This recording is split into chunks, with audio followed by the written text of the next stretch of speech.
bagian yang kedua ini kita akan membahas mengenai model penelitian tindakan kelas dan penelitian pengembangan. Untuk yang pertama, model penelitian tindakan kelas atau biasa disingkat PTK, yaitu penelitian yang dilakukan di dalam kelas dengan menggunakan suatu tindakan untuk meningkatkan kualitas proses belajar mengajar agar memperoleh hasil yang lebih baik dari sebelumnya. Jadi penelitian tindakan kelas ini adalah penelitian yang secara langsung dilakukan di dalam kelas, yaitu dengan cara menerapkan suatu metode atau model pembelajaran tertentu yang diharapkan dengan model atau metode pembelajaran tersebut bisa meningkatkan kualitas proses belajarnya. Jadi itu adalah PTK.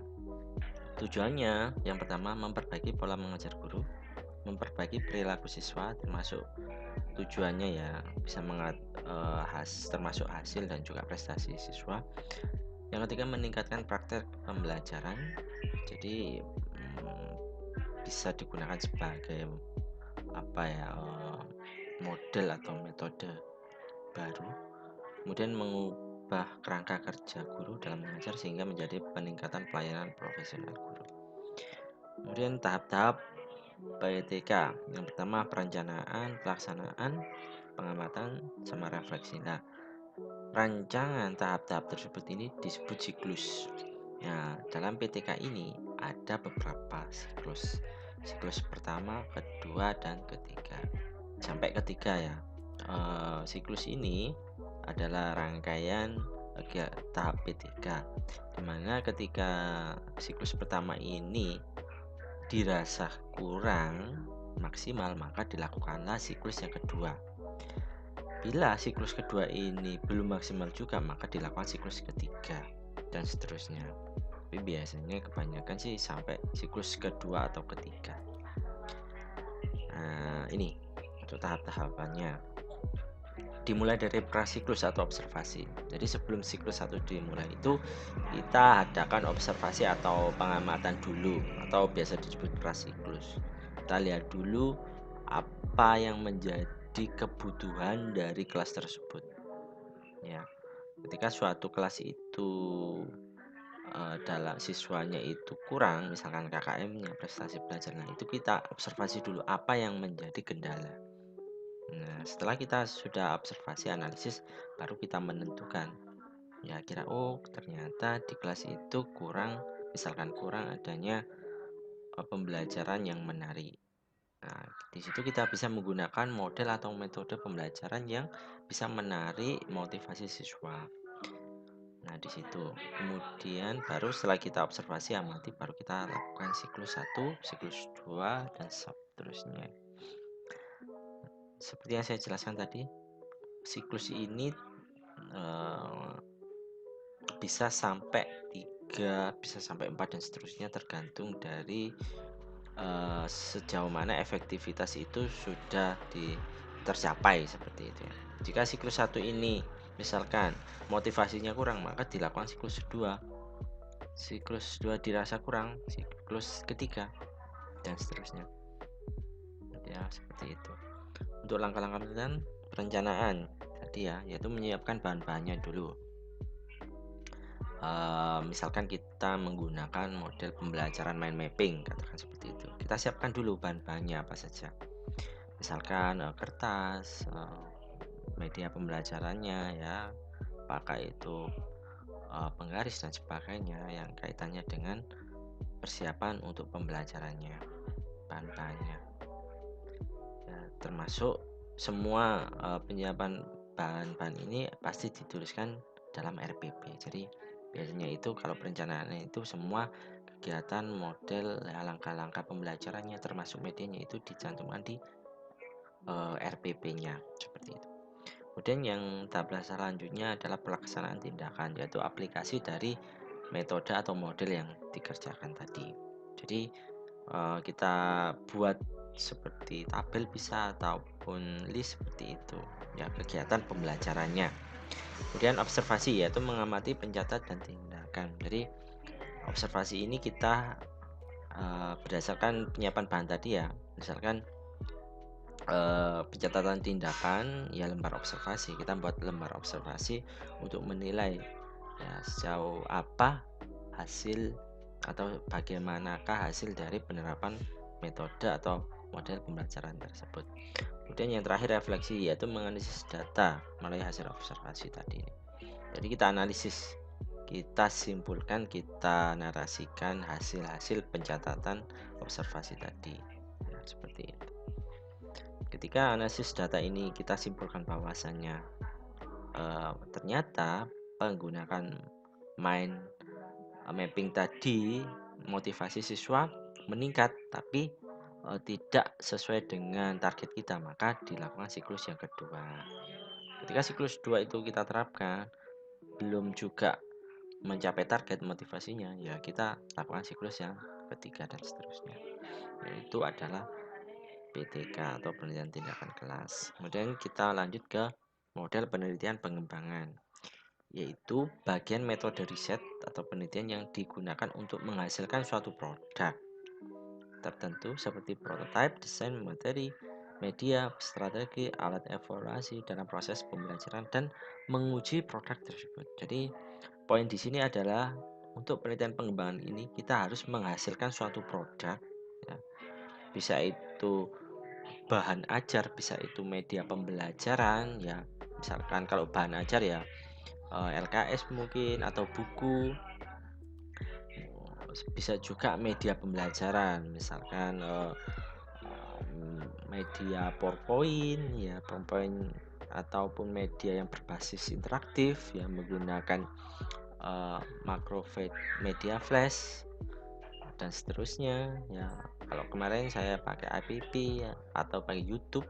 YouTube itu juga masuk bagian dari media pembelajaran. Nah, pokoknya sifatnya itu menghasilkan suatu produk, kemudian produk tersebut diuji cobakan ya, diuji coba. Kemudian untuk tujuannya menghasilkan produk jelas ya, menggambarkan perubahan dan permasalahan, memberikan rancangan desain diharapkan mampu memecahkan permasalahan. Jadi tujuan di sini adalah sama kayak PTK tadi, untuk memperbaiki proses pembelajaran. Bedanya kalau PTK tadi menerapkan ya model atau metode yang ada. Nah, untuk pengembangan ini menciptakan atau menghasilkan produk. Bisa tadi, bisa model, metode, bisa media, termasuk strategi dan sebagainya.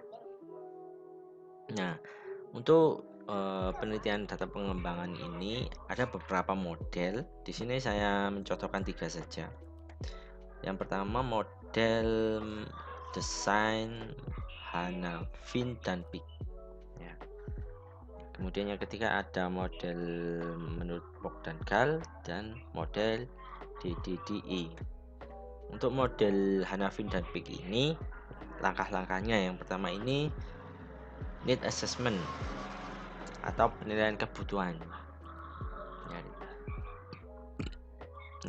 Kemudian yang kedua desain, kemudian yang ketiga pengembangan dan implementasi, dimana setiap 3 tahap ini dilakukan evaluasi dan revisi seperti itu. Untuk tahap yang pertama ini penilaian kebutuhan. Jadi yang pertama ini peneliti amati dulu kebutuhan apa yang diperlukan oleh siswa seperti itu. Nah, ketika di dalam suatu kelas itu kita menemukan bahwasannya prestasi belajar siswa itu katakan kurang ya, prestasi tidak memenuhi KKM katakan seperti itu. Maka kita melakukan observasi ya, kemudian menilai kebutuhannya apa. Kenapa? Apa yang dibutuhkan siswa agar KKM-nya itu bisa naik. Ya, kita observasi dulu. Kalau kita sudah menemukannya, oh ternyata ketika mata pelajaran itu dilakukan, ternyata ada yang kurang. Misalkan mungkin kurang model pembelajarannya. Ya. Maka di situ kita perlu menciptakan model pembelajaran untuk meningkatkan prestasi belajar siswa tadi. Nah, ketika kita sudah menemukannya, oh ternyata ini yang dibutuhkan, maka kita lanjut ke tahap yang kedua yaitu mendesainnya. Jadi kita membuat langkah-langkah model atau metode pembelajarannya. Kita buat modelnya seperti Ya, ketika misalkan saya katakan model baru ya, misalkan mind mapping tadi ya, mind mapping katakan mind mapping belum ada yang menemukan, katakan seperti itu. Mind mapping ini kebutuhannya karena siswa itu butuh merekonstruksi jalannya materi, katakan seperti itu, langkah-langkah materinya. Kemudian kita mendesain bagaimana cara kita melakukan pembelajaran mind mapping. Jadi misalkan langkah pertama kita harus menuliskan judulnya, kemudian substatnya, ya, dan seterusnya. Kemudian yang ketiga, pengembangan dan implementasi. Jadi setelah kita desain, kita kembangkan, ya, jadi lebih menarik. Kemudian kita implementasikan. Kemudian ini biasanya kalau Hanafin dan Peak ini digunakan ketika kita menggunakan atau ingin menciptakan produk berupa model atau metode pembelajaran. Kalau model penelitian pengembangan Bock dan Gal, ini ada beberapa langkah yang panjang ya. Ada research and information collecting, planning, develop, dan seterusnya sampai dissemination and implementasi. Kalau research and information collecting ini ya kita mengumpulkan data-data informasi yang dibutuhkan siswa untuk apa? Untuk yaitu tadi untuk meningkatkan prestasi belajar siswanya. Kita perlu koleksi data informasi apa saja, apa yang kira-kira dibutuhkan. Kalau sudah menemukan, baru kita rancang, kita rencanakan untuk membuat apa. Biasanya kalau Bock and Gal ini digunakan ketika kita membuat bahan ajar bisa atau model atau metode pembelajaran tadi, ya, planning. Kemudian ketika sudah rancangan, kemudian develop primary form of product. Jadi kita membuat produknya, ya, produk pengembangan untuk uji cobanya, ya, prototype lah istilahnya seperti itu. Kita membuat prototype-nya dulu. Kemudian yang ke langkah selanjutnya field testing, preliminary field testing. Jadi kita uji lapangan ke objek penelitiannya, ya, tes uji coba lapangan untuk menguji prototipenya ini.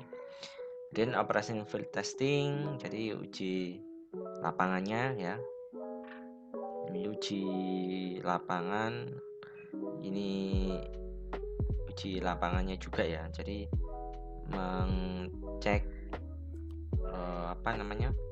pengoperasiannya, jadi dioperasikan prototipenya ini. Kemudian operasi produk revisi, ketika sudah diujikan kita lihat apakah ada revisiannya, pasti ada revisi ya, ada yang kurang. Kemudian setelah direvisi kita lanjut ke main field testing atau uji lapangan utamanya. Jadi uji lapangan utamanya, kalau yang primer ini misalkan uji di kelas kecil, skala kecil. Kalau main field ini uji skala besar, sudah mainnya skala utama. Kemudian setelah diuji kita analisis, ya, kita revisi kira-kira apa yang perlu direvisi, perlu diperbaiki. Kemudian final product, baru di sini final produknya. Kemudian yang terakhir dissemination and implementation. Jadi di sini ada ya sudah finalnya ini, ya, implementasinya untuk diuji cobakan di subjek atau objek yang menjadi penelitian kita, seperti itu. Nah, kemudian yang terakhir model DDI. DDI ini biasanya digunakan ketika kita mengembangkan produk berupa media pembelajaran. Di sini ada design, development, sama yang terakhir evaluasi. Untuk decided, kita menentukan tujuannya dulu, menentukan materi, melakukan penelitian, ya, tujuannya apa dulu gitu.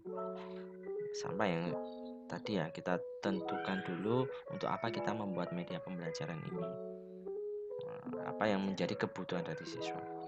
Ketika siswa kita sudah tentukan tujuannya, ya, apakah untuk meningkatkan psikomotorik atau meningkatkan afektif atau meningkatkan kognitifnya. Kemudian menentukan materinya, ya, materinya apa, mata pelajaran IPS katakan apa materi. Kemudian untuk tahap desain yaitu membuat flowchart dan mendesain tampilan interface, membuat story. Jadi ini membuat desain awalnya kita mengembangkan media, kita harus membuat storyboardnya, kasarannya ya langkah-langkahnya atau tampilan-tampilan awalnya atau tampilan-tampilan kerangkanya seperti itu ya. Desain kita membuat itu, kemudian pengembangan setelah development ini berupa kita bisa masukkan yang berupa animasi, gambar, video, animasi, kita kembangkan di situ. Nah, tentu kita juga harus mengadakan evaluasi di sini. Bagaimana cara evaluasinya? Biasanya untuk tahap pengembangan ini, pada ranah evaluasi ini kita perlu yang namanya seorang yang ahli di bidangnya untuk menilai kelayakan dari media pembelajaran yang kita desain atau yang kita hasilkan. Jadi kita perlu seseorang yang menilai untuk menguji kelayakan dari menguji media atau produk yang kita ciptakan. Ya, apa saja yang bisa diuji? Ya, yang bisa diuji itu yang pertama, kita perlu seseorang yang ahli di bidang tentu saja di bidang media pembelajaran ya, media pembelajaran, untuk menilai apakah ini sudah layak untuk dijadikan media pembelajaran. Kemudian kita juga bisa menguji materinya. Materinya kita juga bisa menguji siapa, ada seseorang yang paham dengan materi dari yang kita ciptakan. Bisa guru yang mengerti tentang materi yang dikembangkan dari media pembelajaran seperti itu.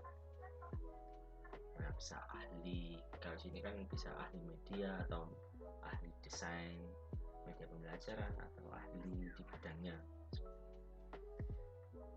Nah, itu saja yang bisa saya jelaskan ya untuk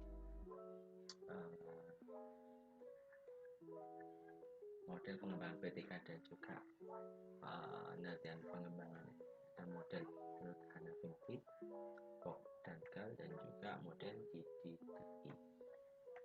Nah, untuk tugasnya ini mungkin tugas di akhir ya. Nanti silahkan kalian susun penelitian kalian yang selama ini kalian kerjakan. Nah, ini untuk penelitian kualitatif, ada kuantitatif, ada PTK, dan juga penelitian pengembangan. Kalian sesuaikan dengan yang kalian kerjakan yang kemarin.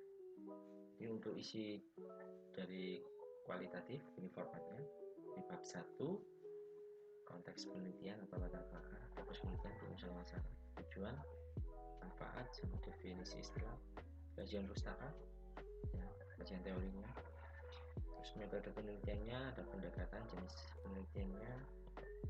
Ya, tentu kalau kualitatif ya kalian jabarkan sini, dan kualitatif kehadiran peneliti, lokasi tempatnya, sumber data primer sekunder, prosedur pengumpulan data, wawancara, observasi, dokumentasi dan sebagainya, analisis data tadi.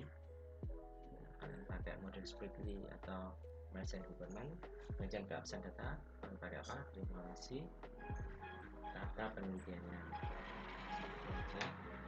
Dan untuk kuantitatif ini latar belakang, perumusan masalah, hipotesis ya juga ada, pasti ada ya hipotesisnya, dan kegunaan, asumsi penelitian juga ada, definisi istilah atau operasional, kajian pustaka ini. Dan rancangan penelitiannya tentu kuantitatif ya, populasi dan sampelnya, instrumen penelitian, instrumen ini ya teknik pengumpulan datanya tadi, pakai angket, wawancara mungkin kalau ada, observasi, kemudian pengumpulan datanya ya, kalian pakai apa? Kalau ini instrumennya, nah kalau instrumen kan angket ya, pakai sekaligus atau pakai yang wawancara, kalau ada ya pengumpulan data, analisis data tadi kalian pakai analisis data yang regresi atau korelasi. Kemudian untuk P3 ini terbelakang rumusan, sintesis jika ada, manfaat, ruang lingkup, definisi, pendekatan penelitian, P3 ya, kehadiran, lokasi, subjek penelitiannya, siswa kelas apa ya, data dan sumber datanya, pengumpulan data, analisis data, evaluasi dan refleksi, ini kaitannya langkah-langkahnya tadi ya. Kemudian prosedur penelitiannya, untuk pengembangan ya, terbelakang rumusan, hipotesis ini hampir sama dengan P3, cuma yang membedakan ini rancangan penelitiannya, kalian pakai model yang mana. Kalau rancangan penelitian ya ini ya, rancangan penelitian pengembangan, atau yang lokasinya model pengembangannya. Kalau model ini ya setelah yang kita bahas tadi, kalian pakai model yang mana, pakai DDDI atau pakai yang lain, dan prosedur pengembangannya sesuaikan dengan model pengembangannya tadi, sama uji coba produk. Nah, uji coba produk ini ditujukan ke kelas atau siswa yang mana. Ya, itu saja yang bisa saya jelaskan. Untuk format penelitiannya ini sekali lagi kalian tentukan ya, kalian sesuaikan formatnya dengan jenis penelitian yang kalian tulis kemarin, apakah pakai kualitatif, kuantitatif, P3 atau pengembangan. Mungkin itu saja yang bisa saya sampaikan. Nah, untuk formatnya saya kasih, untuk formatnya bisa kalian pengumpulannya ya, untuk pengumpulannya bisa kalian kumpulkan di mana, di linknya. Kemudian bisa saya kasih waktu kurang lebih 2 minggu ya, saya kasih waktu 2 minggu, itu saya sudah cukup lama. Mungkin itu saja yang bisa saya sampaikan. Kita ketemu lagi di lain waktu. Saya Tri, assalamualaikum warahmatullahi wabarakatuh dan terima kasih.